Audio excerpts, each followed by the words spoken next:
Hi, I'm Whitney Espich, the CEO of the MIT Alumni Association, and I hope you enjoy this digital production created for alumni and friends like you. Welcome MIT alumni and community members to the MIT Forum for Equity. I am Joe McGonigal, and I will serve as moderator of today's webcast, which is sponsored in part by MIT Federal Credit Union, MIT Professional Education, and MIT Sloan Executive Education. As a reminder, we'll take your questions during this event. We'll get to as many questions as we can. Please use the Q&A function in Zoom to ask or upvote questions.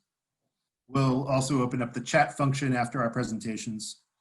And a reminder, this is not an easy topic we're discussing today, one that we discuss every day. Please prioritize respect and collegiality in your comments and your questions. Today we're discussing MIT and slavery, an ongoing undergraduate research project launched in 2017, excuse me. We're joined by Professor Craig Wilder, who teaches the course, and a panel of his current and former students. They'll share some of their research and ongoing research on the relationships between slavery and the founding of MIT and other scientific and engineering institutions. We'll start with Professor Wilder. He is the Barton L. Weller Professor of History at MIT and the author of Ebony and Ivy, Race, Slavery, and the Troubled History of America's Universities. We'll post his full bio in the chat. And after his remarks, our alumni and student speakers will speak briefly in turn about their work. And I just want to shout them out right now. They are Claire Kim, who holds a PhD, class of 19, Charlotte Minsky, recent graduate, class of 2020, Danielle Gathers, current student, Alicia Alexander, class of 18, and Kelvin Green II, current student. So we'll start with Professor Wilder. Welcome. Thank you, Joe. And I just want to welcome and thank the alumni for the invitation to come and talk about MIT and slavery, the project that we've been working on for the last few years. And my job is very easy today. I just have to do a quick backdrop to the project and then let the students and former TA take over. And that quick history begins, in fact, with our version of it, the MIT version, begins with an email I got from President Rafael Reif's office in 2017. And the email just asked, Craig, does MIT have any ties to slavery that we should be looking at, investigating, and studying? And I responded that we did, and the question had actually come from, I believe it was a meeting that the president had done with alumni, that President Reif had done with alumni, where one of the alum asked him about MIT's ties to slavery, given the fact that other colleges and universities were studying and publishing their histories with slavery. President Reif's response to my answer was to basically ask me to propose a project for MIT to begin investigating its past. And that's really where the MIT and Slavery Project began. It began really with just sort of looking at MIT's ties to the institution and thinking about how to best sort of investigate that history in the context of MIT. And what I sort of proposed was an undergraduate project. My idea was that I thought the best group of people to rewrite the history of MIT were current MIT students, to just create the opportunity for them to really do a deep dive into historical research, to enter into the humanities and to see the way in which the humanities actually interacted with the areas of study that they had chosen and the very reasons that they had come to MIT and were attracted to MIT. And so I just thought there was no better group of people on our campus to rewrite the history of the Institute than our students. And we partnered with the MIT Libraries and Archives. Nora Murphy, one of our archivists who just recently retired, taught the class with me for the first 3 years. And the other thing that we were responding to, or what we could take advantage of, was the fact that other colleges and universities had actually begun studying their histories with slavery for about 16 years before our project started. And just a quick history of that, if you're not aware of it. In 2001, Yale University had its 300th anniversary. And one of the things that the university did, like most universities, is it actually authorized an official history to be written for Yale. That original history actually focused a lot on Yale's contributions to the abolitionist movement, and a group of faculty and graduate students, undergraduates and staff then responded with a website titled Yale and Slavery, which reminded those communities that in fact Yale had a much deeper, much longer history with slavery than it did with anti-slavery. It created quite a controversy in the press. There were accusations that the graduate students and the staff were embarrassing the university at a time when they should be celebrating. And just a couple of years later, the trustees at Brown University elected Ruth Simmons as the incoming president. And Ruth Simmons was the first person of color and the first woman to head an Ivy League institution. And almost immediately, Brown's, sort of the public secret of Brown's relationship to the slave trade and slavery attracted a new wave of media attention. And Ruth Simmons, to her great credit, faced that directly using the best of what we do on campus, which is just search for the truth and then deal with that truth, no matter how difficult and painful it might be. She established a commission, the Slavery and Justice Commission, which over the next 3 years studied Brown's ties to the slave trade and published them. And my sense at that time was that most of Brown's peer institutions, Harvard, Columbia, Princeton, would actually begin doing similar projects, and they would publish their history, but in fact, actually none of them did.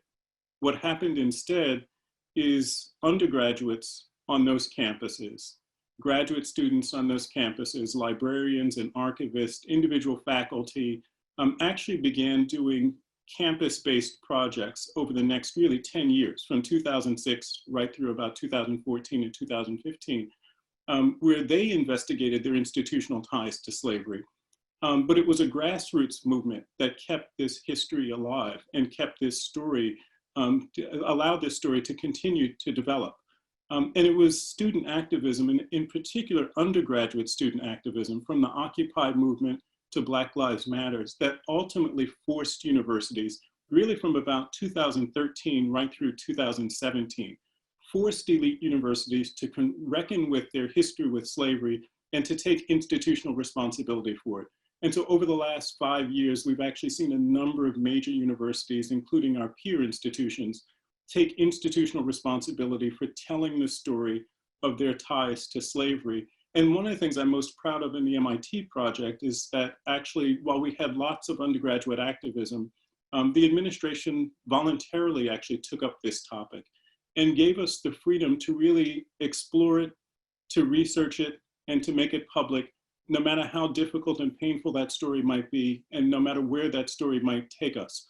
And so from 2017 on, our goal has been to just let the students research, to let them find out what those ties are, and then to help them tell that story and prepare that story for broader audiences. My next task is to turn over this conversation to the person who was, if Nora Murphy was my right-hand partner in the origin of the project, my left hand was actually stabilized by Claire Kim, Professor Claire Kim, who at the time was a PhD student in the History, Anthropology, and Science Technology Society, the Haas doctoral program at MIT. And she was the TA in the course who really in many ways provided the internal sociology of the research component of the class and helped to really make that work and helped to support the students who in that first year were going blindly into the archives with very little direction and came out with, in fact, a remarkable new story to tell about MIT. And so, Claire, it's all yours. Thanks, Craig. Hi, everyone, and thanks again to Joe McGonigal and the MIT Alumni Association for making this event possible today. So I'm currently a Mellon postdoctoral fellow at Washington University in St. Louis. Next year, I'll be starting a new position as an assistant professor of history and global Asian studies at the University of Illinois at Chicago. And like Craig had mentioned, I had the pleasure of serving as a teaching assistant back in fall 2017 and spring 2018, working alongside, working with the students, with Nora Murphy, and also with the wonderful research staff in the Institute archives and MIT libraries. And in that first year of teaching, while students were pursuing research in the archives, the class used to meet also on a weekly basis for recitations, in which we would read previous scholarship or read what other scholars had written about regarding the history of MIT and also the history of slavery. In those discussions, we really took the time as a class to identify and analyze the decisions that scholars had made in order to craft the narratives and ideas surrounding slavery and also MIT separately, which in turn enabled us as a group to really interrogate our assumptions about race and slavery, about science and technology, and also about MIT as an institution. So I wanted to underscore this classroom experience because it was really out of those discussions and conversations that the students were able to come up with a different vocabulary, a vocabulary that enabled them to frame their own historical research projects. So all of the research that you'll be hearing about in a bit has really been pivotal, I would say, to decentering narratives of MIT's unconsciousness towards the atrocities of slavery, but also to deconstructing or decentering narratives about the neutrality of science and technology. So on my end, that vocabulary has actually been very generative for my own work, which centers on the history of 20th and 21st century mathematical sciences in the United States. So generally my work examines how mathematical thought and practice have impacted representations of knowledge and social difference, both in intellectual and in political life. But more recently, inspired by the research coming out of the MIT and Slavery Research Project in the course, I've also begun pursuing a project that examines ideas about work and intelligence in the late 19th century. So looking at how Asian indentured laborers, some of whom became valued for their skills in mathematical calculations, were positioned within a racialized labor system that has endured. On the other side of that, I've also been looking at how a small community of Asian international students in that time period were also engaged with in responding to racial discourses, especially surrounding slavery. With my goal in pursuing those research has not just been to understand, but really also to deconstruct narratives actually of Asian unconsciousness towards racial inequality and towards slavery. So briefly, just to conclude, and I'll hand it over to the student presentations or to Charlotte Minsky next as an alum, I just wanted to task those alums that are listening into the conversations today is that when you hear these presentations of the historical knowledge that these students produced coming out of that course, not just to kind of receive it and then sort of ignore it after this discussion, but when you go back to your lab, when you go back to your office, think about how those legacies are kind of embedded in your everyday work, but also take responsibility for that historical knowledge. Mobilize it to think about ways you can alleviate the racial inequalities that continue to exist today. So with that, I'll hand off to Charlotte Minsky. Thank you, Claire. Hi, I'm Charlotte Minsky. I graduated in 2020 with degrees in Earth, Atmospheric, and Planetary Sciences and a joint major in History and Computer Science. And next year I'll be a graduate student at the University of Cambridge studying the history and philosophy of science. And my research, which I hope you all can see now, focused on, sorry, let me just,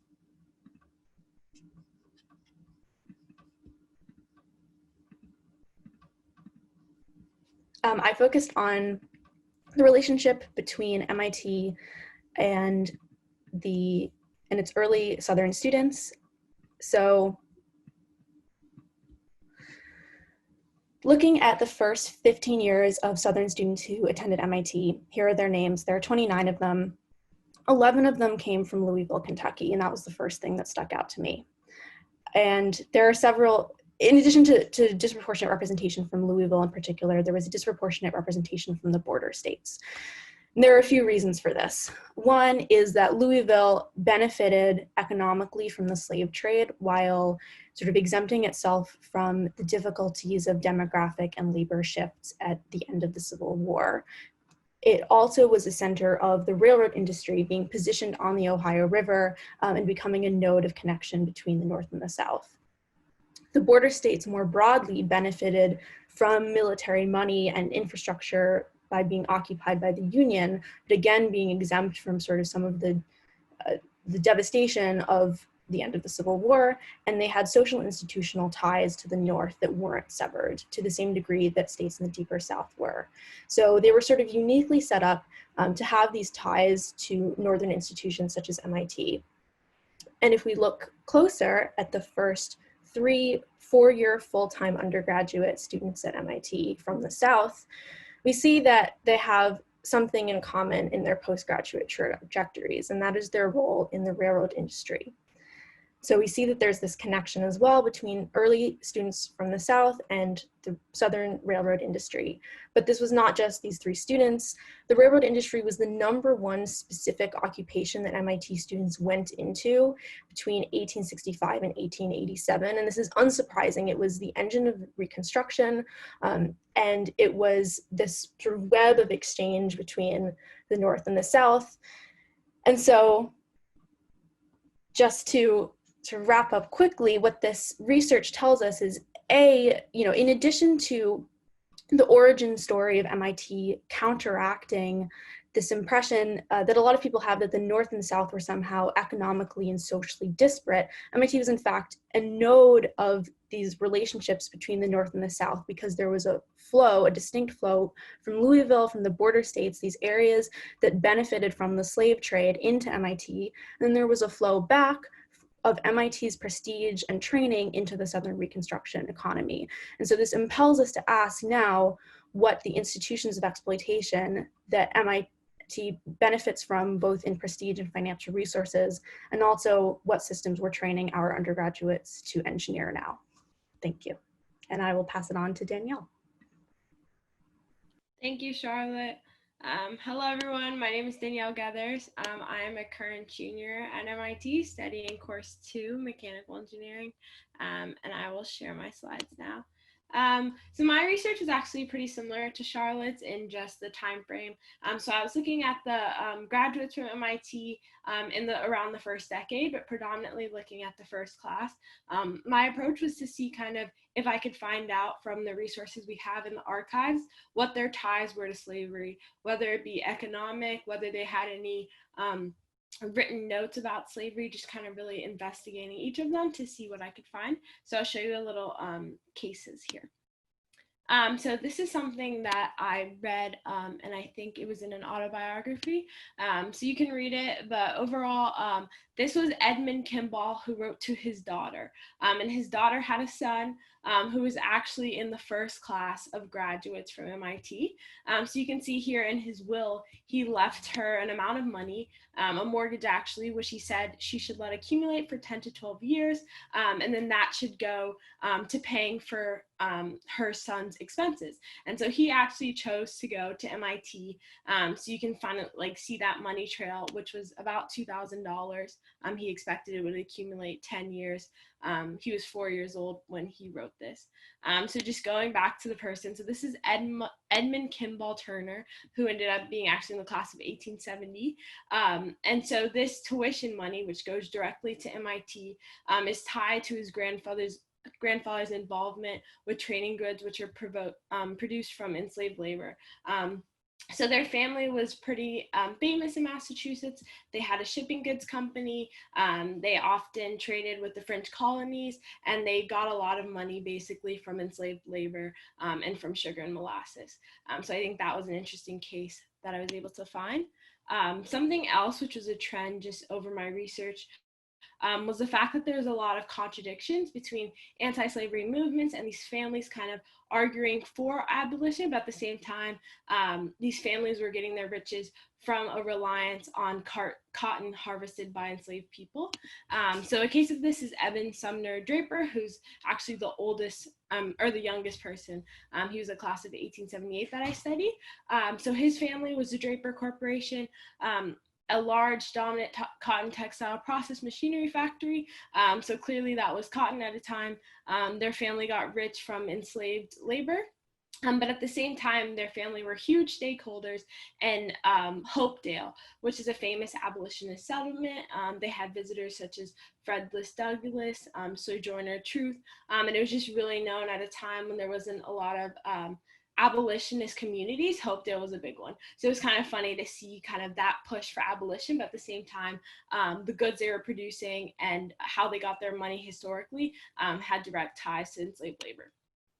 So something else, one thing we saw was there's actually someone who would become a future MIT alum who at the time he was 8 years old, he actually started a newspaper. And the first issue of the newspaper had what's called an alphabet of slavery, which you can read here, which is, this is from Frank Russell Firth.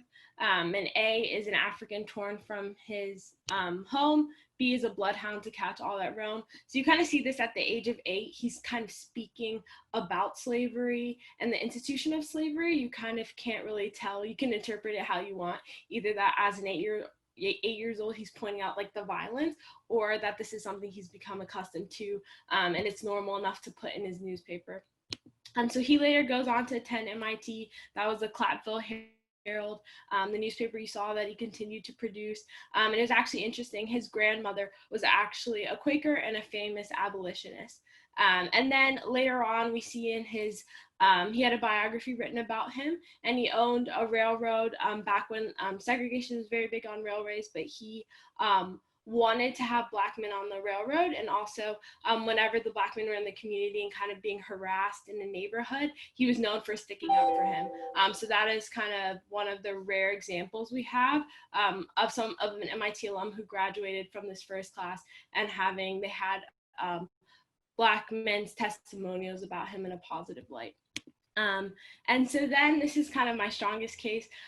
In the archives, there's actually a diary from Walter Herbert Seals. And he actually went to Exeter. This is when he's 16 years old in high school. The first page of the diary is from January 1st, 1863, and it reads, "The slaves of the rebels are free today."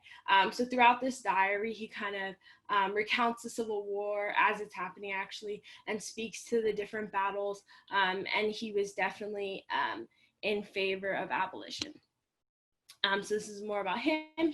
His diary references the Emancipation Proclamation, General Meade, the Siege of Vicksburg, Harriet Beecher Stowe, and then just throughout his life, MIT archives have 2 different diaries on him, which goes into details about his belief, and he's also from the first class. So yes, that's all from me. Thank you, and I'll pass it off to Alicia.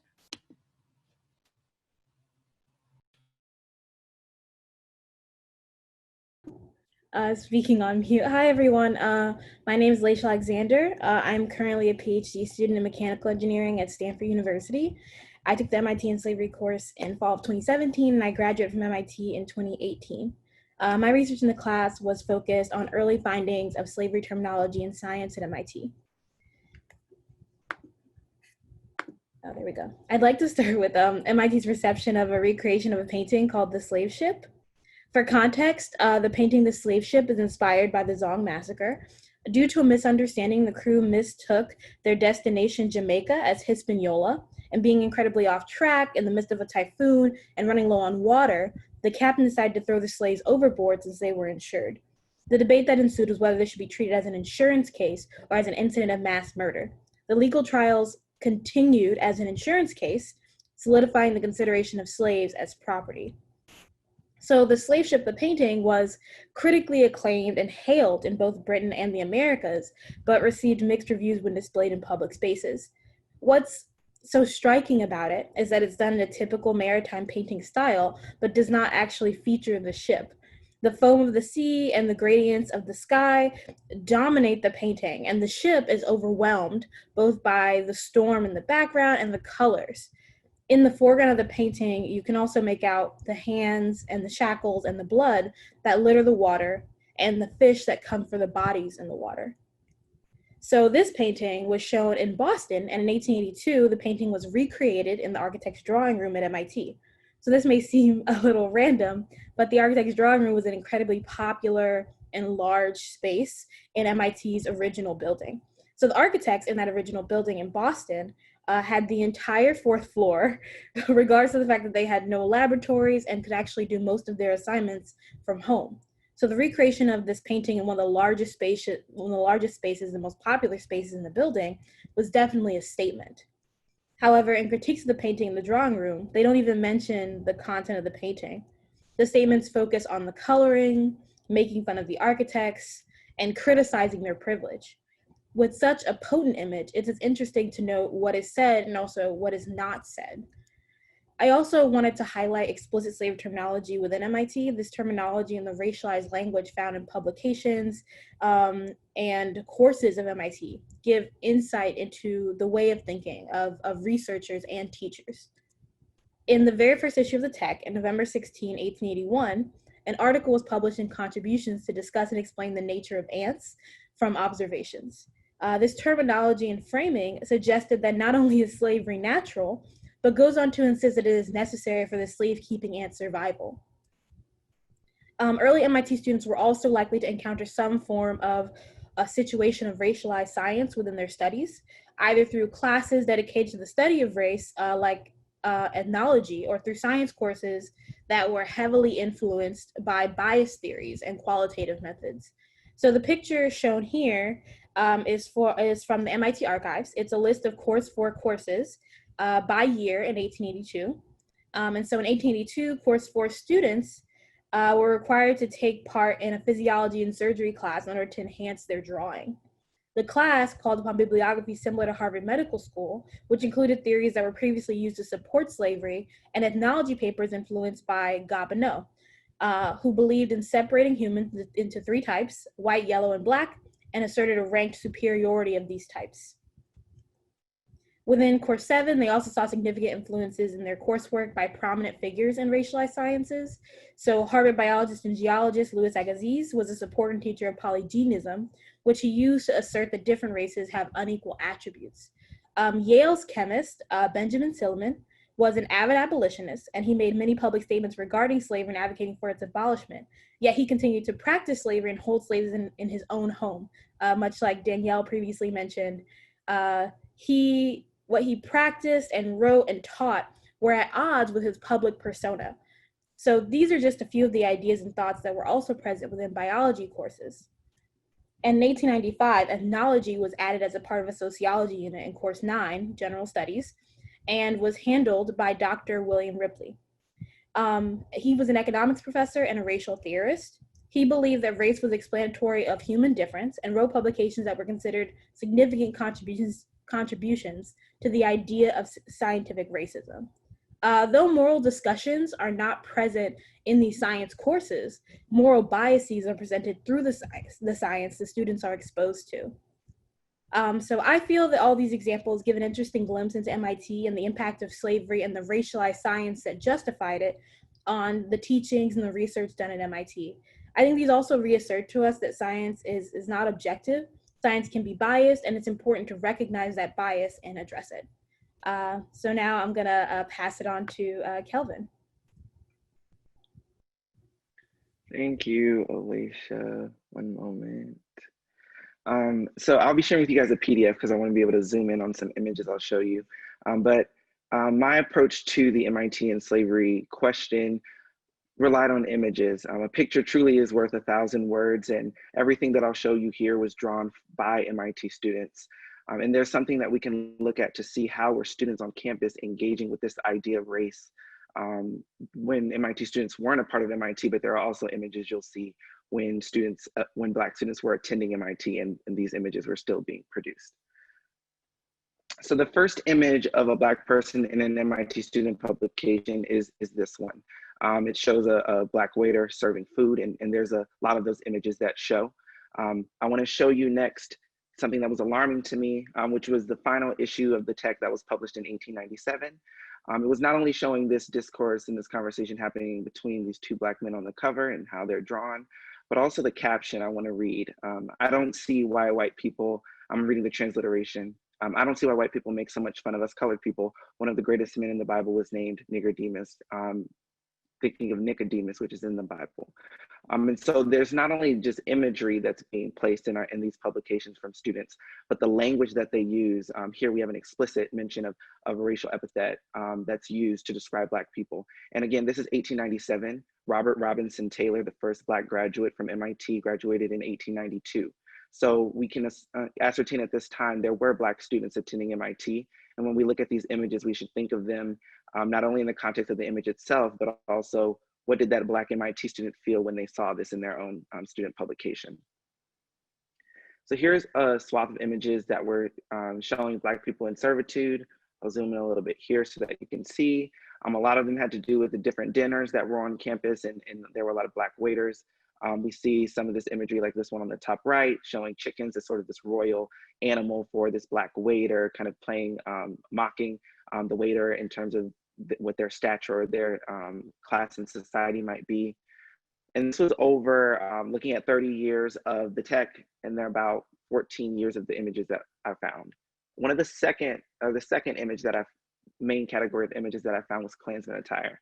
So you can see here, all of these were in the student yearbook. We have one with a Klansman hood at this nighttime on this rock. It says DYDX on that rock. That was one of the societies at MIT. We see that the opening page of the fraternities in this yearbook, inside that cave, you see 3 in not only the Klansman hat, but also the cloak. And we see in local societies at the base of this image, there's some sitting down in that same cloak and hood. And so we see that not only were there depictions of Black people as waiters, but there was also these white supremacist imagery that was being played and displayed in the yearbook of MIT. The third main images that I found were entertainment. Here we see a Black person playing an instrument, 2 images of that. We see one of a sketch class where apparently they were drawing African Americans, and then also this minstrel show. And I want to talk a little bit about the minstrel show so that you guys can understand a little bit more what's happening here. So this is 1897. Again, there were at this time about 4 Black Bostonians attending MIT, and there were Black students at MIT that were earning certificates, but not necessarily degrees. But this is a racially charged form of entertainment. You have white students that dressed up in blackface. They were dancing, singing, mocking Black people, using their stereotypes at that time of them being lazy and dim-witted, happy-go-lucky. And so we have to think about not only what this means for MIT, and we understand that minstrel shows are not unique to MIT, they were happening across the nation, but there were Black students at MIT at this time, and this was the form of entertainment that students in the community were attending and were playing in. The second thing that I want to highlight, I want to get into this topic of Lily White. This is 100 years after all of the images that I've shown you. Lily White itself is an idea that, you know, the white American is the most important cultural identity, and there should be this exclusion of Black people, because during that time, especially in Texas, a lot of Black people were getting involved in politics. But there was an event that happened in 1989 on Virginia Beach where a bunch of police in their riot gear had come to the city. There were a lot of African Americans celebrating Greek Fest, which was this big party that a lot of members of the National Pan-Hellenic Council were a part of, would come to the beach to celebrate. And after all of the discourse that had happened, an MIT student published this image, Lily White, the official suntan lotion of Virginia Beach. You see the Klansman hood, obviously denoting the sense of racial white supremacist ideology that they felt was surfacing from that event. Upon seeing this image, that happened September 15th of 1989, 4 days later, a student at MIT who was a white man living in East Campus thought that the cartoon was a complete misrepresentation of what had happened in Virginia Beach. You can read the quotes here, but the high level thinking is that he said, no, they took care of the situation. They squashed what was happening. If you can, you know, this is kind of, even as I'm talking about it, thinking about what's happening right now around the nation, a similar ideology of they're doing their job. This is a complete misrepresentation of what actually occurred. However, a week later, on September 26, 1989, there was a Black woman that responded. She actually lived in East Campus across the hall from Ken, wrote that. And she said that she would like to refute what he had said. She was also there at that event and saw what happened and saw how the police were interacting with the Black people there. And she says race was an issue as it was in the 60s.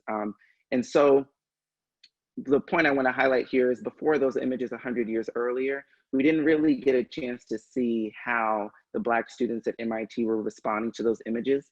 But 100 years later, we see that the tech is becoming this place of discourse for Black students to not only see what's going on, but respond. And this is something that I'm interested in studying further, and it happens a little bit more as we go from 1989 to now. But the tech has now become not only a place where we saw the white supremacist and racist and stereotyping happening to Black people, but it now becomes a place where students are engaging in that discourse, and a place where they're reclaiming the truth and reclaiming their power. And so that is the end of my presentation, and I'll turn it back to Joe. Thank you, Kelvin, and thank you, everybody. That's Professor Craig Wilder, and you heard in order from Professor Claire Kim, Charlotte Minsky, Danielle Gathers, Alicia Alexander, and Kelvin Green II. We will open up for questions. Please use the Q&A tool on the Zoom toolbar to ask your questions of our panelists today, and feel free to upvote questions you want to hear discussed. I might start with this one just in general, and it is the top voted question right now from Gaurav. What impact should this research have on the actions of MIT today, either as a collective community or thinking about the administration and leadership, or individual, students, alumni, staff, employees, faculty? Is there some agenda here, Professor Wilder, to the research other than enlightening the community, or are there actions to be taken? And Gaurav hints at, obviously the current conversations around race and equity that we're having this year. And I'll open that up for anybody to jump in. Joe, I'll start. And if I can, I would just like to make one statement that I left out at the beginning of the presentation, which I think might help here, which is the MIT Library and Archives are now actually doing the final preparation on the new MIT and Slavery website. And so the last 2 years of students have been editing much of this research into a new narrative. And what's now coming online will be a new homepage, a new landing page for the site. And the full answer to the first question that the students raised when the class began, which is, what are MIT's ties to slavery? It provides a history of William Barton Rogers and the founding of MIT, which really details all of MIT's early ties to the institution of slavery. Both those pages will be up, and some additional supporting material. And then over the next couple of years, the remaining questions will actually be answered as they come online. So it was asked in one of the, in the Q&A. And so I figured I should just answer it right now. As for the question of sort of what the bigger agenda is, from the very beginning of the project, when I had the conversation with the president's office about what we should do, the class was the instrument for investigating the story of MIT's ties to slavery, that history, and also for making the decision about how to tell that story. But I also actually then asked the administration to take up the responsibility of really addressing the question of what are the moral implications of retelling the story of MIT in this way? What are the intellectual responsibilities? What are the institutional consequences created by revealing this past? I think it's an inescapable question. It's the question that if any of the people in the audience have ever read Brown University's report in 2006 on Brown's ties to slavery, one of the really difficult issues was a lot of the public backlash to Brown's investigation and Brown's willingness to examine its history was actually driven by a fear of reparations and a fear that revealing that history would actually empower claims upon the institution, restorative justice claims upon the institution. I actually think we've now reached a point where that's an inescapable reality. That discussion is inescapable. We're going to have it whether we want to or not. The reality is that history has now caught up with us. And so from Brown in 2006 to Georgetown in 2016, the reality is that institutions that are examining their past ties to slavery, like institutions that are examining the past ties to Native American displacement, inescapably have to deal with the moral and social consequences and the political consequences of those investigations. And so the job of the class was not actually to determine what restorative justice and compensatory justice would look like at MIT. The job of the class is to simply tell the truth about MIT's ties to slavery. It's the job of the Institute to actually take up the conversation about how that history should be redressed. Thank you. Any of the panelists want to weigh in or care to?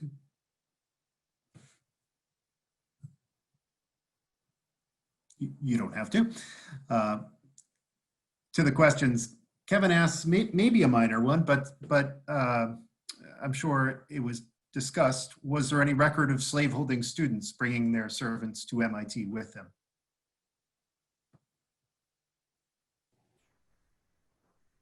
I can chime in on this. So MIT was founded 2 days before the start of the Civil War, and classes at MIT didn't begin until 1865. So it's unlikely that students brought servants with them, or that brought slaves with them, primarily because slaves were illegal in the United States by the time classes began. But the idea that students brought servants, indentured servants who had an unclear end date, or those who were previously slaves who were working on delayed pay, is not unlikely, and that'd be an interesting topic for a future student to look into. And Joe, I think as Alicia pointed out, MIT is established, the charter comes 2 days before the Civil War begins, but Boston had actually, Massachusetts had outlawed slavery about 80 years earlier by the decrees of what we would now describe as an activist court, which interpreted the new state constitution as an anti-slavery document. And so unlike a lot of northern schools, where before the Civil War, you do actually have students arriving on campus with slaves, and even slaves living on campus with students. MIT actually won't have those ties to investigate. Its ties to actual enslaved people come largely through the faculty and through the founders. It comes through William Barton Rogers, for instance, who spent most of his life as a member of a slave-owning family or a slaveholder himself on Southern campuses before he arrived in Boston in 1853. Thank you. Berenda Prince asks, what's the legacy of racialized science today? How do you think it's impacted the learning experience of MIT students?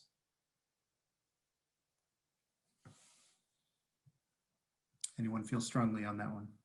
I can speak a little bit about that and maybe open it up, because Alicia, I hope you don't mind, I might bring up an actual anecdote that happened, if Kelvin and Charlotte might remember this. But so I think what Alicia's work shows really well is how slavery terminology could be embedded in technical and scientific research publications. And there was a moment that happened actually during the semester where we had a discussion about how textbooks today still embed that kind of language. One of the most famous examples that continues to be discussed is in courses on, computer science, and talking about a master-slave kind of terminology to describe circuits. That there's that kind of continued legacy, I would argue. Another is also more recently, right, these periods that we're studying at the moment of MIT's founding. It's also a moment in which you have, just speaking from my field of research, you have new mathematical techniques, you have new statistical methods that are being designed and implemented to try and measure, for example, the intelligence or the aptitude of an individual, which itself is being tied to ideas of racial superiority. And we can continue to see debates about that being played out in public discourse today. So those are just some examples that I would cite. I know as a former teacher, plenty of debates around standardized testing, for instance.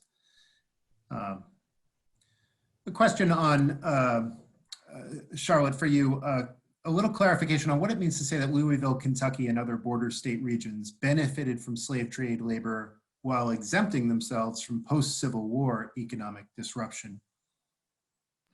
Right. So the thing is here, Louisville in particular, sort of more broadly, the border states or the parts of the border states that were at the center of the slave trade benefited economically because they were mercantile economies, which is code essentially in the 19th century for slave trade economies. So Louisville was positioned on the Ohio River. It was a center where people were like brought through northern ports and then sold down to the south. And so at no point did they have like a standing population of enslaved people that were freed at the end of the Civil War, but they had this sort of ongoing economy. And so they weren't part of that like massive shift of demographics and sort of figuring out like how agriculture and labor in the South was going to work because their economy was already mercantile, but mercantile meant slave trade. And a question you had flagged, Charlotte, that I'll open up to everybody. Is it possible to quantify the value to MIT of the direct and indirect benefit of enslaved people being tied to its past? So if I can take a crack at this, because I highlighted it, first of all, I don't think that it's possible to quantify the value of people. And I also think it's impossible to disentangle sort of the intricate web that was slavery that like was responsible for all of America before the 20th century. But what I wanted to highlight was that another sort of piece of this story is also MIT's role in indigenous possession and dispossession. And there is a way that that is quantifiable because $78,000 of MIT's endowment came from sort of the sale of unceded and seized lands of indigenous people. In today's money, that's $1.6 billion, and that's 10% of our endowment. So there's a number for you. There's a related question from Professor William Darity, who will join us on this series next Friday. Shameless plug for hearing from him next week. Would MIT join a collaborative effort to lobby and petition Congress for reparations for Black American descendants of US slavery? Professor Wilder, I have a hunch that you would direct his question to the MIT administration, but maybe we can step back also from the question and say, for the panelists, did this research shape or reshape your thinking about reparations?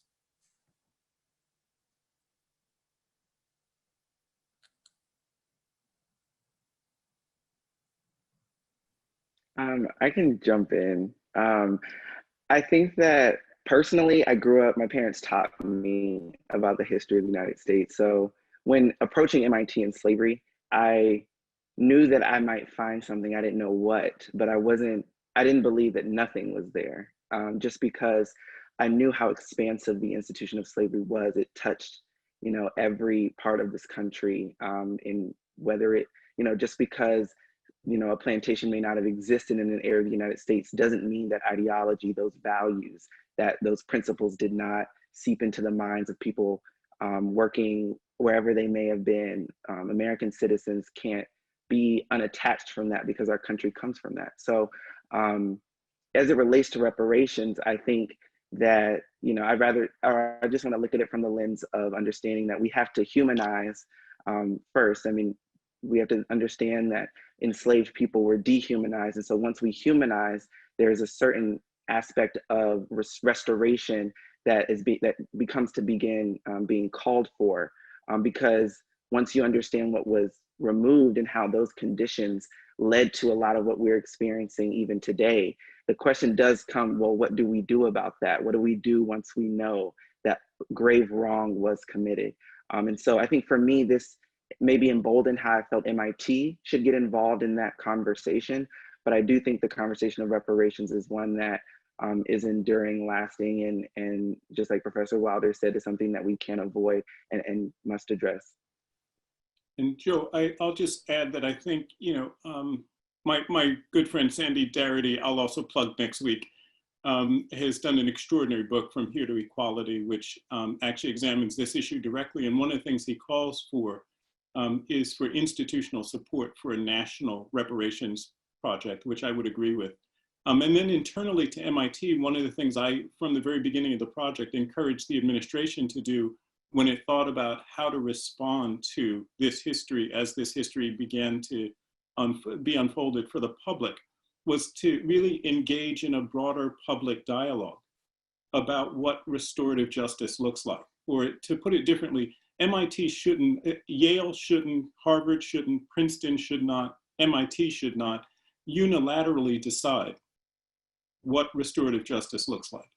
We actually need to reach out and have conversations with Black and Brown communities about what this history means, what it means today, and how we should, even the simplest acts of memorializing that past on campus. And so I actually do really support Sandy's urge that we have our institution support a national conversation, but I also in fact support that local conversation that we need to have and that we need to take institutional responsibility for sustaining.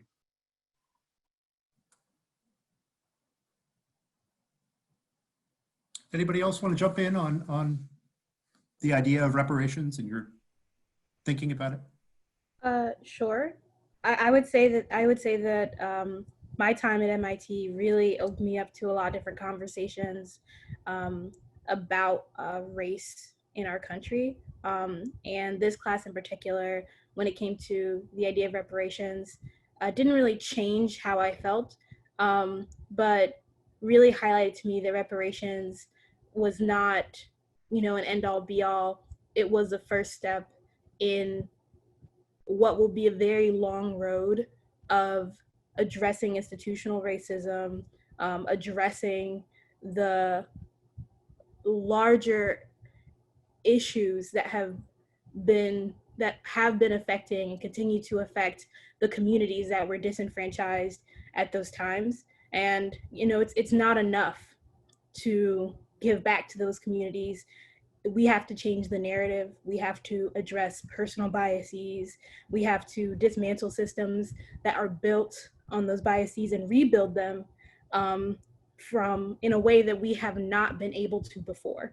And when it comes to reparations as that first step, I'd have to, agree wholeheartedly with Professor Wilder that this isn't just an MIT conversation or a university conversation. This is a conversation that needs to be had on a national level. It needs to be contributed to by every facet of the institutions that contribute to it. And I would also say that I think it's going to take a lot more research and a lot more time to truly understand the impact, whether that be monetarily, whether that be culturally, that these institutions have had on the enormity of these cultures. So. Thank you. Go ahead. Just really quickly, I just wanted to end with the thought that the truth drives this process. I think it's easy to say, well, I agree, we need reparations. Then the question becomes, well, how do we do that? Is it monetary? Is it, then the conversation becomes, well, it's too complicated to figure out. Let's just keep doing what we're doing. But the truth really does drive this. The more people are aware of what happened, I do believe that we have to believe in the ethical bend of the human spirit, that when the truth is out there, people will start to operate with that understanding, with that knowledge, with that love that's necessary. I don't think it can simply be a law. I don't think it can simply be, there can't be some big deterrent that forces people to do it. I think we have to encourage the truth to be taught to citizens of this country, around the world, about what happened here. And I think that the more the truth is available, the more the truth is taught, then some of the issues that we worry about will start to become resolved, because everyone will be coming from a common place of understanding that something must be done. And just to add on to that, I think that also sort of impels us to call for transparency now, so that we can examine things like MIT's endowment in relationship to mass incarceration in the same detail that we've been able to examine these historical patterns. Thank you. Rashmi asks, how can alumni support this work financially or otherwise? Professor Wilder, maybe to start with you. I think that alumni support is fantastic. It's been one of the transformative forces as institutions have explored their histories with slavery. And I'll just give an example that I think a lot of people in the audience might be aware of, which is Georgetown.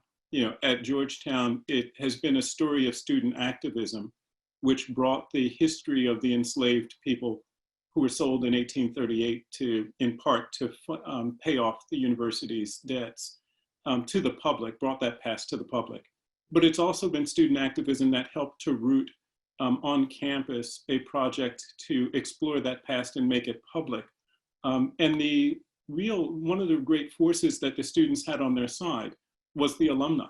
The alumni actually had been heavily involved in really helping to decide how a Catholic institution with a Catholic mission comes to wrestle with a deep, painful part of its past that also influences its present and its present claims, or its claims to what it seeks to be in the present. And I think in much the same way, MIT's perception of itself as a transformative institution and a leading institution in the United States is made true in these moments. And it's the alumni who we need to help us actually live out our better values as academics, as intellectuals, as scholars, as students, as researchers, and as people who are collectively engaged in a project of knowledge production and truth telling.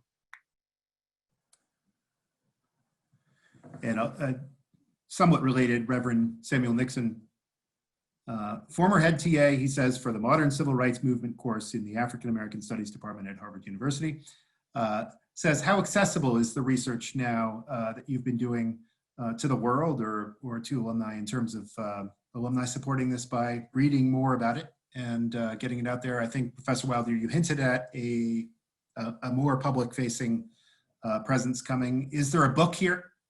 Well, we're actually doing the very final round of edits right now. That's what I'm going to when we finish this, on the new web pages for the site. And so there'll be an announcement of that to all of the MIT communities and constituencies very soon when that's made public. And so that will actually be the most accessible point for the research that the students are doing. It includes actually all of the documentation, everything that the students worked on to create those pages, to write those words, to tell those stories, and to really bring that history forward. And then related to the question that just preceded, I think the project can be supported financially. The project can be supported politically. We actually need alumni support really to get the word out about what the students are doing, and to help actually spread the story of, to really help to rewrite the history of MIT. It's one thing to sort of tell the story of slavery on campus and the way that slavery influenced the campus and the institute. It's another thing to get that story really embedded in the narrative that MIT tells about itself. And so there's another challenge facing us in the immediate future, which is how do we actually tell the story of MIT? How do we present the story of MIT to incoming students? And how do we incorporate MIT's history with slavery and MIT's history with indigenous people into that main story of the Institute and its past in a way that's actually respectful of the research that the students are doing? I presume this isn't presented at Convocation right now. No, but I think I imagine that one day our campus tours will be much more comfortable in telling the story of MIT's ties to indigenous people and MIT's ties to enslavement as part of the way that we actually tell the story of MIT and why students should be attracted to MIT. It's precisely that brutal honesty that should bring them to us rather than evasion and historical denial. And to the panelists, did you aim at publication for any of your work or are in the process of doing that?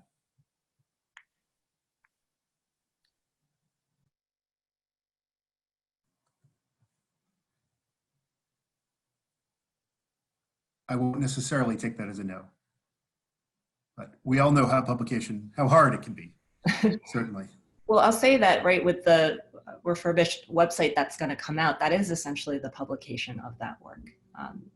And, you know, I think that's reflective of an effort by these students to not just think about this as confined to scholarly literature in a profession, but really about disseminating knowledge to a greater public, which is part of MIT's mission, not just the production of knowledge, but also the dissemination of it.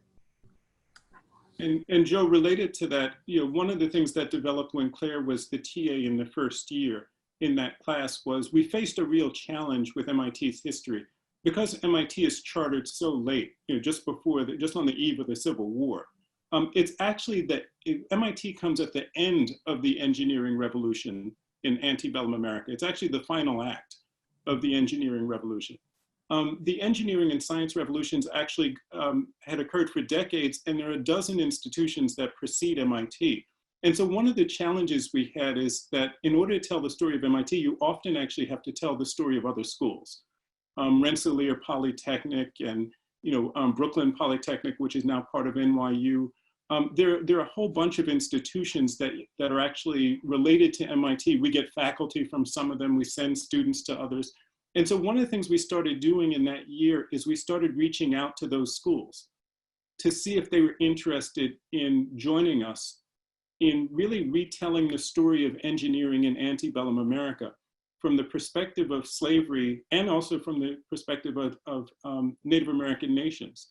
And we actually have gotten a few partners with that. For the last 2.5 years, we've been partnering, for instance, with West Point, the United States Military Academy at West Point, which is the first school to teach engineering in the United States, military engineering. And they've been doing research on the enslaved people who lived on the West Point campus and the role of slavery and the sort of politics and the history of West Point before the Civil War. We've partnered with Cooper Union here in New York, where Danielle Gethers, who's now our undergraduate association president, actually spoke last year with the president and the faculty of Cooper Union about their attempts to establish a study of Cooper's ties to slavery and anti-slavery.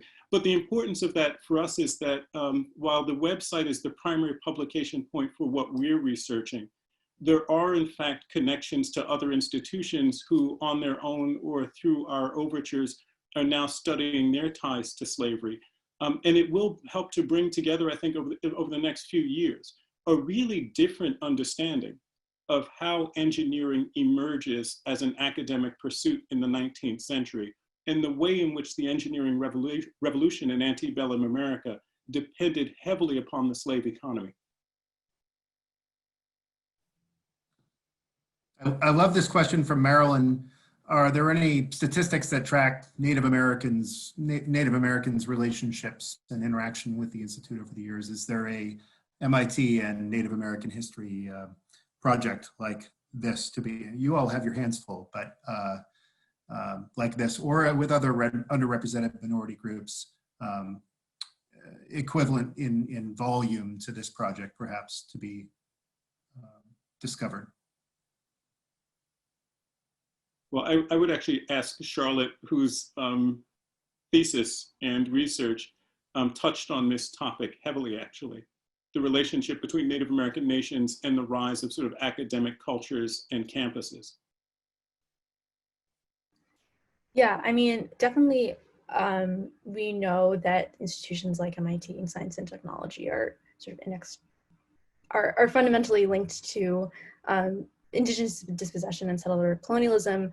And I would say that those projects are not distinct from sort of the projects of examining MIT and slavery, because sort of like the slavery and indigenous dispossession are not sort of separate historical narratives at all.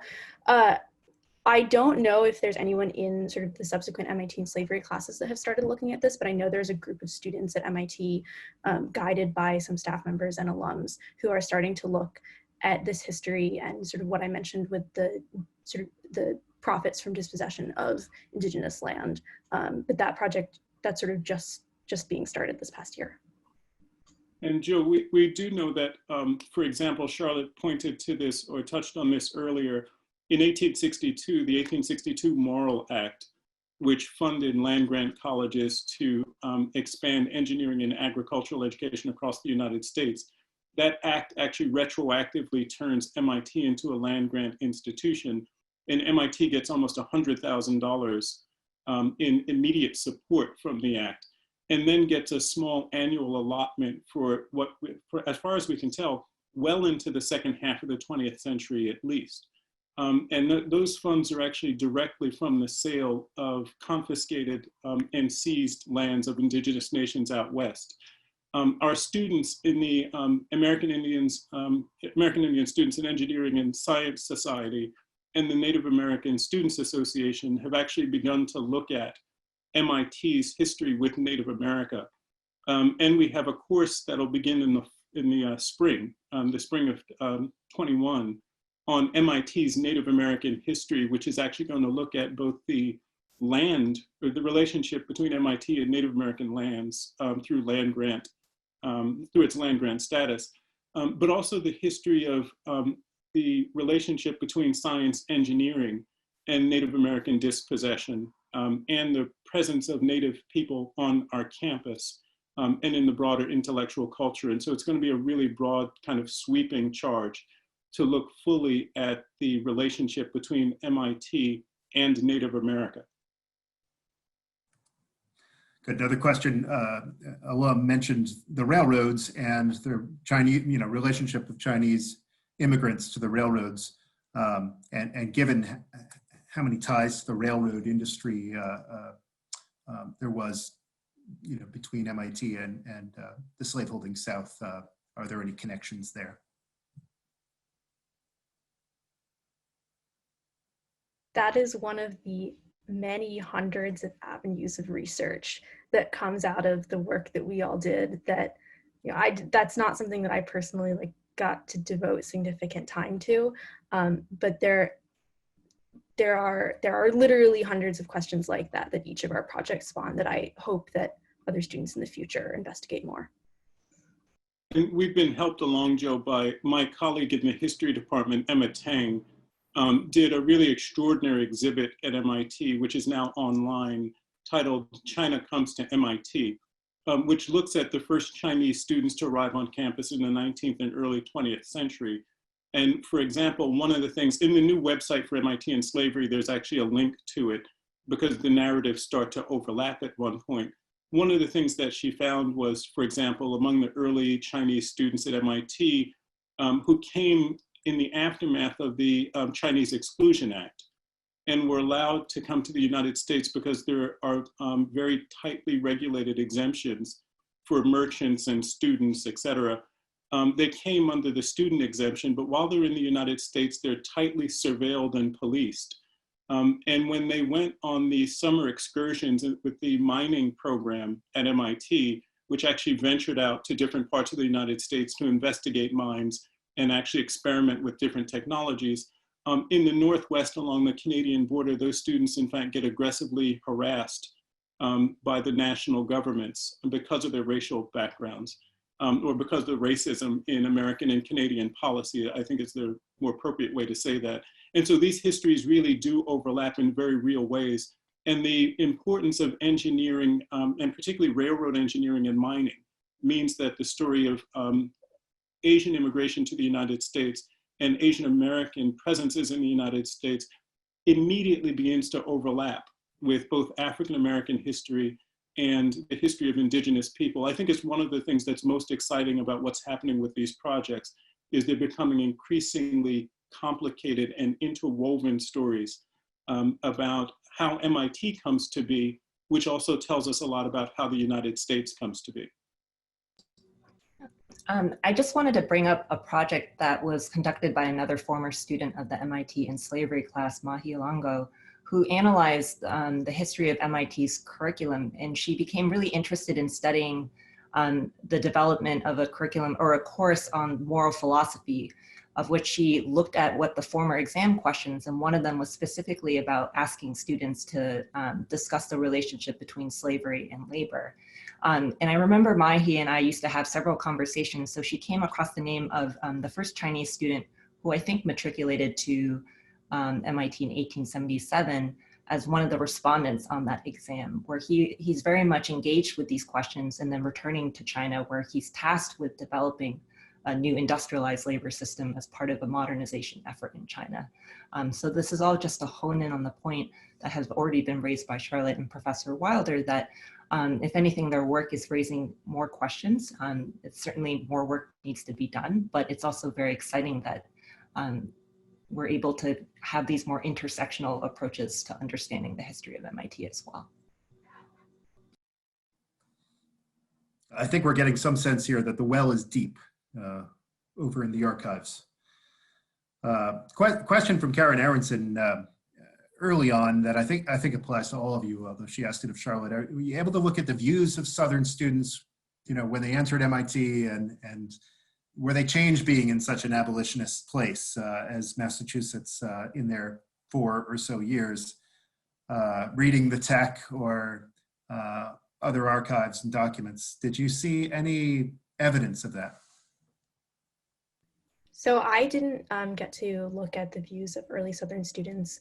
I would be interested in that research. I hope people get to do it. I'm also very wary of speculating that the North, sort of the institutions in the North that did materially benefit from slavery had any less entrenched sort of white supremacy. And I don't think we can automatically assume that people's opinions would be changed for the better by going to an institution like MIT in the North. And Kelvin's research in particular highlights how racism and white supremacy were extremely present and normalized well into the 20th century.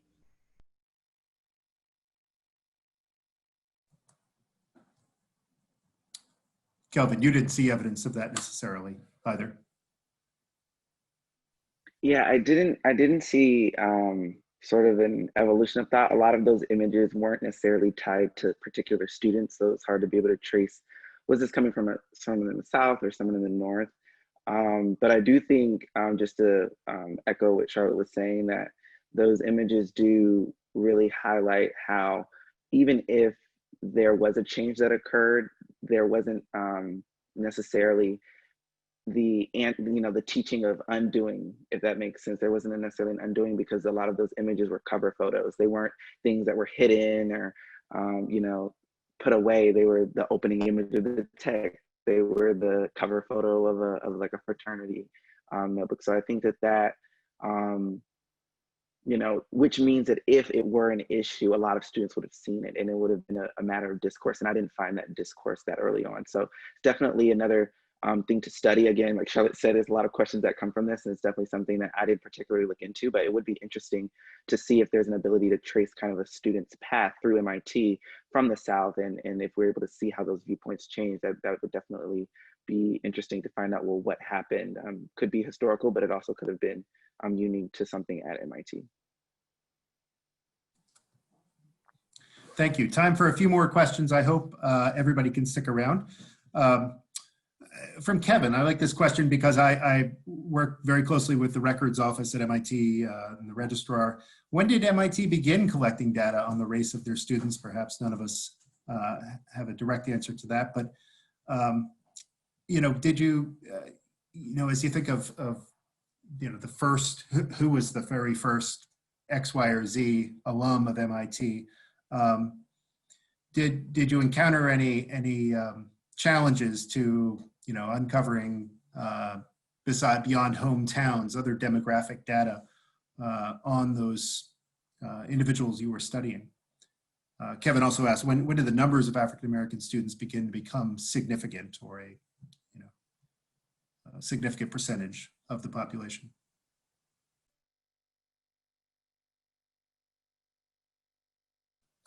Kevin's question actually might be best answered by work that'll be done over the next few years as the project actually continues into the 20th century. The question on the increasing diversity of our campuses is one that you can kind of answer, that largely happens in the second half of the 20th century for all sorts of political, social reasons. It's its own complicated story. But in this early period, I'm forgetting actually, I'm sorry, the first half of this question, but the second half is the story of when our campuses become, in fact, significantly more diverse is really located chronologically in the second half of the 20th century. It's post-World War II. And in fact, actually, in some ways, it's a product of the rights revolutions of the 1960s and 1970s. Yeah, I can add on to that as well. For another class, I actually did an independent study on the history of Black female recruitment at MIT. So although there was never really any formal place where it's like marked from the institute side, it really, the place where it's most noted is when admissions started looking more at their recruitment efforts. So it's actually very hard to find the demographics in general, but the MIT Black History Project, there's been some researchers who have gone back and tried to find a list of the Black students who attended like the first 40 years. So I think they have a really good list up on that website. And in terms of the number of Black students, after the Black Students Union was founded, so like 1968 to 1969, the number of Black students like quadrupled. So that was kind of when a big surge happened. Thank you. I'm seeing a couple questions about your reaction at MIT from faculty. I mean, other faculty, other professors you had as a student, how did they react to your research and hearing about it? And Professor Wilder, perhaps to comment on, you know, other colleagues in history or beyond that. And then, you know, any awkwardness, tension, you know, constructive criticism, et cetera, as the project, you know, took shape in its first year.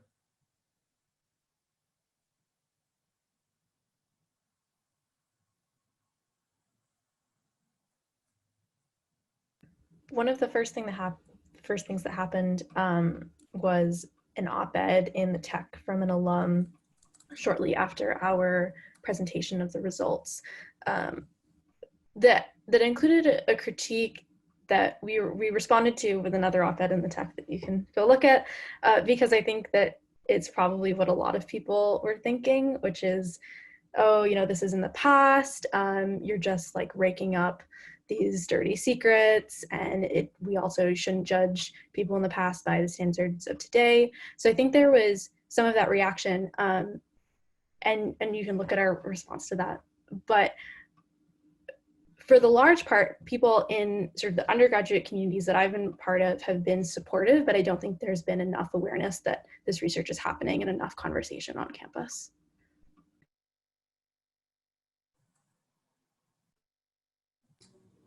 So I'll note actually from more personal experience, and I'll reveal this information. My father is actually an engineering professor at a different institution. So he's been very invested in thinking about the ways in which the engineering profession has been, how much of it is a product, right, of thinking in the context of the Atlantic slave economy. And in looking at the early results that these students had presented early on, he and I did have a conversation about how he might think about presenting this work while lecturing in an intro to engineering course. And so that's been one of the ways in which I've been at least very pleased to see people taking this work seriously and really understanding how history itself is an ethical enterprise. You're really understanding how you're a product of this past as well. And Joe, you know, the President's Office held a rather large conference during Black History Month, February 2018. And Charlotte's class and Alicia's class and Kelvin were in that group and that presented. And, you know, some of the criticism actually appeared there that Charlotte just spoke about. We actually got some of that feedback, but for the most part, I think the responses were extraordinarily supportive. And one of the things that I really found encouraging was that a lot of our colleagues in the sciences and engineering who were at that event came up afterwards, and their response to us was actually that they were somewhat shocked that they didn't know that part of the history of their own field, and that they wanted to know more. And they wanted us to, they had very specific questions that they wanted us to investigate, which I had to disappoint them by telling them that's actually not how it works. The students choose the questions, but we try to get to the answers in a more roundabout way. But yeah, I think one of the things that I found really quite encouraging is that as we've learned more and more about MIT's ties to enslavement and MIT's ties to Native America, I think our colleagues have come to really embrace the reality that that history shouldn't be frightening to us. That in fact, actually, it provides an opportunity to really think about our fields and our position in our fields, and the transformative contributions that we can make from these disciplines once we begin to understand more fully their past and their social connections. Thank you. Maybe one last question here. I'd love to hear from all panelists on this one. It's Barunda's question. How has your research impacted, informed, or changed you? And then a great follow-up to that from Jeffrey. How does the research affect how you feel about coming to MIT? And if you had known what you'd known before your decision to come to MIT, would you have done anything different? Claire, can we start with you? You're left on my screen. How to respond to that very big question? Well, in my earlier presentation, I showed how the research out of this has kind of inspired recent developments I've taken in my work. But what I would say is also, at least in the structure and organization of the class and how it involved a really collaborative effort working alongside not just with students and faculty, but with staff of the MIT libraries and the administration. It really was emblematic of, I think, of how a university should function. One where it's a more democratic approach to thinking about, and it leads, I think, adding to what Charlotte has said, thinking more about transparency. And I think that's in general, a very good thing. That I've come away from this experience with the MIT and slavery course. Charlotte? So the easy answer to this is that I became a history major, and Professor Wilder was on the committee for my senior thesis, which is on the relationship between American astronomy and settler colonialism. And now I'm going to graduate school for the history of science. So I would say that that's a pretty large impact. But the story that's behind that is that I had always thought of my science and technology interests as disparate from my history passion. And I think the way that I was transformed also reflects part of why this project is important, which is now I understand more deeply how those things are not isolated at all. And we need to understand sort of the context of our science and technology studies. And the interesting thing about MIT's slavery project is that this is not an institution that people would think would be sort of the target of one of these studies. And Professor Wilder mentioned some of this, but it was founded right at the end of right at the beginning of the Civil War, with classes taking place afterwards. It's in the North, where slavery had been abolished in 1780. It's a science and math institution, which people think of as sort of isolated from their historical context. And I think that this project is showing that none of those things mean that it is isolated, and that it's really important for us to go beyond just the surface level of universities that were founded sort of when slavery was still legal in the states that they were in, and look at sort of these deeper entanglements. And so that is how my view is affected. And I think it's also why this project at MIT is so important for these broader questions. Thanks, Alicia.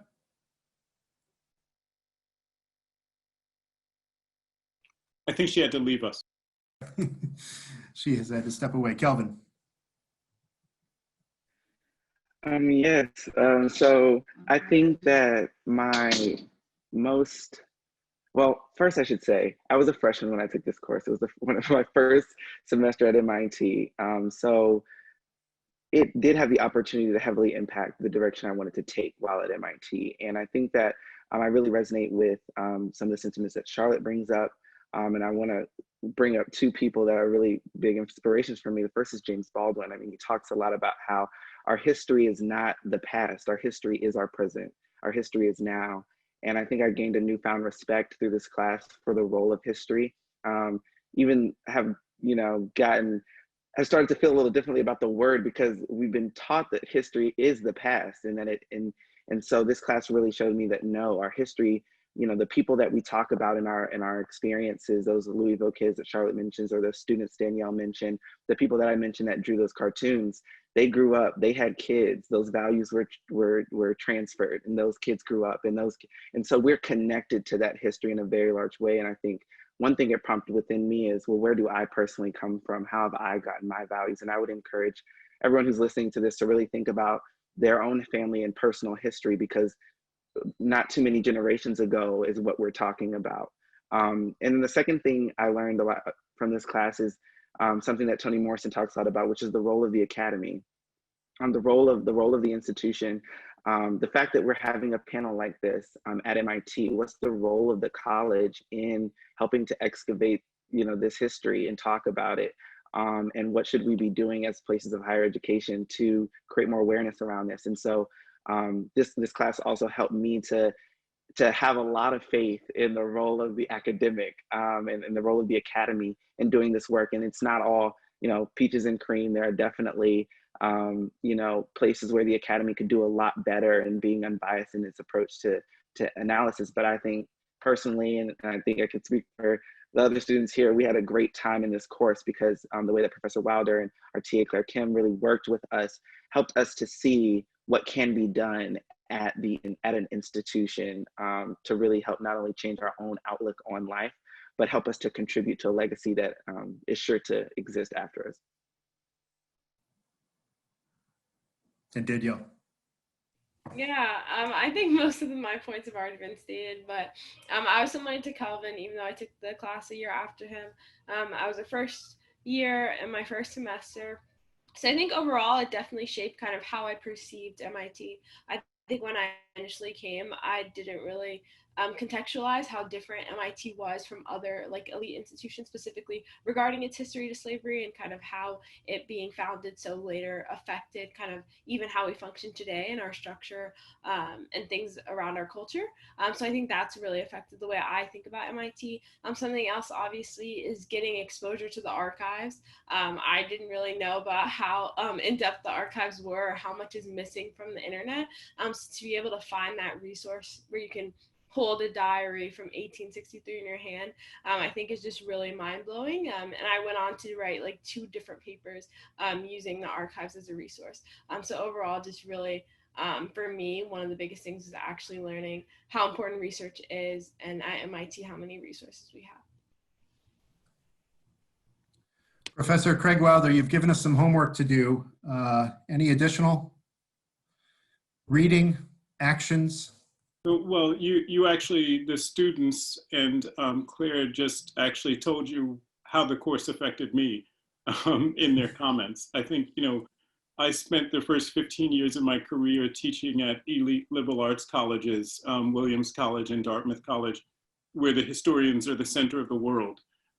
We occupy the center of the campus. We were often the center of the administrations, and nothing happened without us.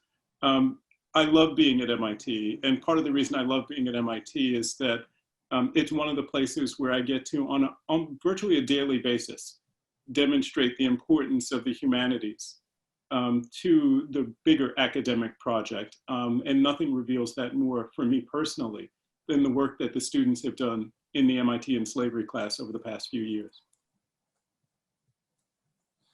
Well, Professor Craig Wilder, Claire Kim, Charlotte Minsky, Danielle Gathers, Alicia Alexander, Kelvin Green II. Thanks so much for being here today with us. And thank you, alumni, for tuning in to the broadcast, asking such good questions and comments. We'll forward all the questions asked via the Q&A to our speakers. Our staff will keep this chat window open if you want to continue to text chat for networking purposes or discussion for another 15 minutes. And a reminder that this broadcast will be available on the MIT Alumni Association YouTube channel within a week of today. Any additional feedback, questions, topics for more speakers in this series, other feedback, please reach out to alumnilearn@mit.edu. And thanks again to everybody for participating. Thank you, Joe. Have a great day. Thanks for joining us. And for more information on how to connect with the MIT Alumni Association, please visit our website.